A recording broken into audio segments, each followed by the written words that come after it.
Suma Senhor, femme d'affaires, lay doon. Toog ci banque, compte xaalis, xencu xaalis. Suma Senhor, femme d'affaires, lay doon. Le 7 mars, ce sont des femmes du Sénégal, bien sûr de l'ancien royaume du Waalo, qui se sont donné la mort après avoir combattu l'ennemi en l'absence des hommes. Et quand elles ont perdu la bataille, elles ont préféré se donner la mort plutôt que de voir leur corps suer et d'être déshonorées et de déshonorer leur patrie. Le 7 mars 1820 est antérieur de 37 ans à la date du 8 mars 1857. Et la symbolique est plus forte, puisque 1857, c'est des ouvrières du textile qui se battaient, semble-t-il. Alors que le 8 mars, ce sont des femmes qui se sont donné la mort pour leur patrie. Nous trouvons inacceptable que l'État n'accepte pas d'inscrire dans le calendrier républicain cette date qui est la nôtre. Senghor nous parlait d'enracinement et d'ouverture. De la même manière que les femmes de New York ont su porter au niveau international le sens de leur combat, je ne vois pourquoi pas les Sénégalais ne devraient pas le faire.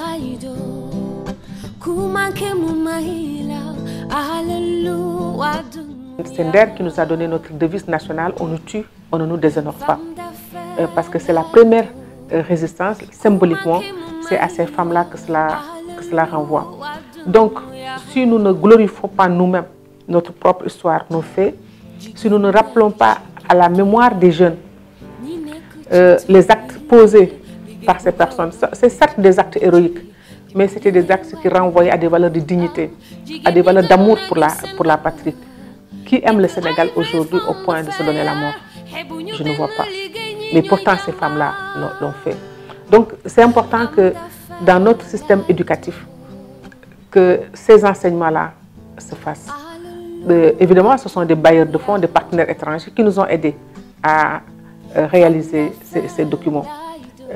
Mais de guerre lasse, nous ne voyons même pas un signe de bonne volonté de l'État pour l'incorporer. La moindre des choses, c'est bien de mobiliser tout le Sénégal, de mettre des milliers de kilomètres de tissu pour des femmes, de battre le tam-tam partout.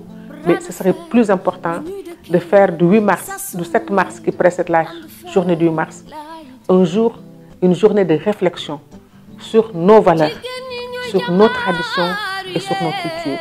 Et d'aller à la recherche de tous ces espaces de mémoire, de lieux de mémoire qui ne sont pas des lieux temporels parfois, et de les amener à la surface. Parce que nous ne pourrons pas construire notre futur si nous continuons à tout déconstruire.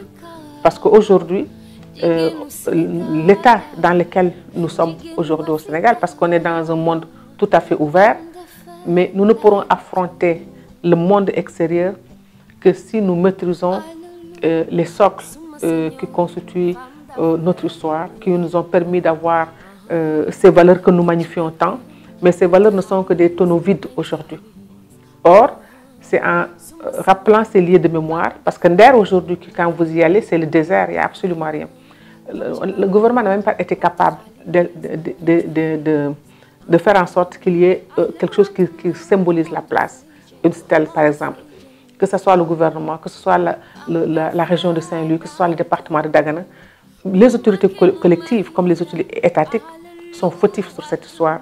Et je dis que ce n'est pas simplement Nder.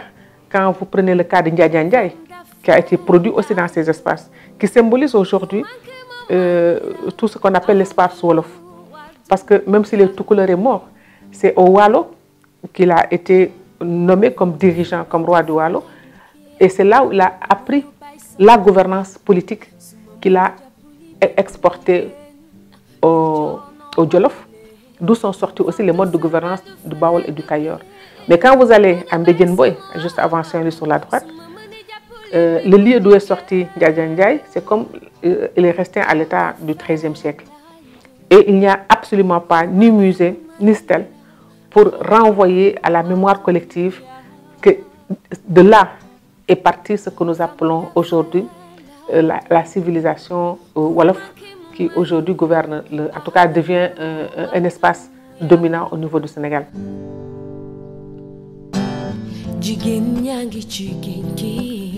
la question n'est pas de dire est-ce que c'est les femmes qui sont en phase avec nos valeurs, c'est de demander est-ce que les Sénégalais sont en phase avec nos valeurs.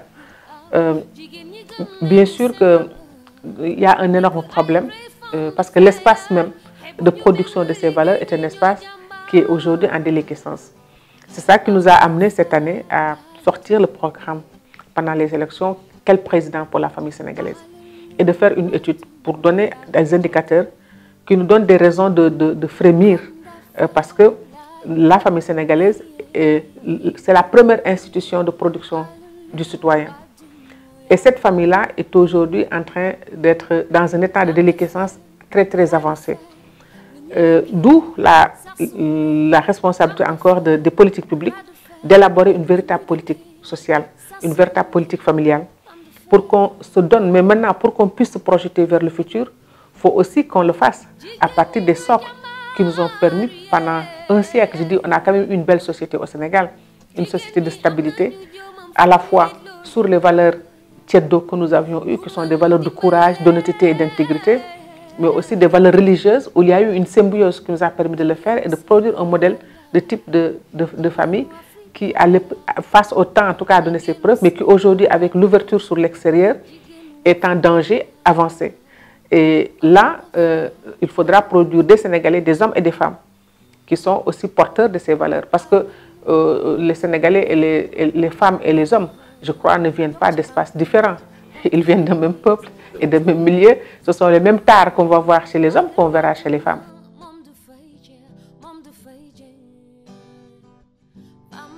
Il y a un problème de célibat avancé. Les gens se marient beaucoup plus tôt. Les gens se marient beaucoup plus tardivement. Et surtout les hommes d'ailleurs. C'est les hommes qui ont plus de difficultés que les femmes. Parce que la femme peut être deuxième, troisième ou quatrième épouse. Or, le jeune homme du même âge ne trouvera pas une épouse parce qu'il n'a pas de travail, il n'a pas de maison, il n'a pas les moyens d'assumer la responsabilité que la société lui assigne en tant que mari ou en tant que chef de famille. Donc, je crois qu'il faut regarder des deux côtés. On a une jeunesse qui est en difficulté. Il est très difficile aujourd'hui d'être une femme, mais il est plus difficile encore d'être un homme, malgré ce qu'on est en train de dire, parce que vous ne pouvez pas, au-delà de 30 ans, continuer à être un chômeur, à vivre sous le dos de vos parents et incapable de fonder un ménage. Et là, on s'étonne que la violence prenne de l'ampleur. Donc, toute cette rancœur que les gens emmagasinent en eux finira par exploser quelque part. Donc, dans nos sociétés traditionnelles, le mariage se faisait selon des règles qui n'avaient rien à voir avec les moyens et les ressources économiques. Aujourd'hui, la société est en mutation. Il y a d'autres règles qui se mettent en place. Mais tout ça aussi, ça dépend de la manière, comment, idéologiquement, qu'est-ce qu'on a mis dans la tête, quelle valeur il donne au mariage, quel était le sens. Donc, il y a une difficulté réelle, il y a un malaise à la fois pour les jeunes filles comme pour les jeunes hommes. Les jeunes filles, elles vont peut-être se marier, mais elles vont divorcer. Les divorces sont très fréquents aujourd'hui au niveau du Dakar. Donc maintenant, cette question du nombre de célibats, il ne faut pas dire non, mais je dis qu'il faudrait que j'ai la démarche méthodologique, qu'on me dise qu'est-ce qu'on met là-dedans pour qu'on puisse se prononcer. Et puis ça concerne quelle tranche d'âge pour pouvoir dire que bon, c'est effectivement tel nombre de célibats.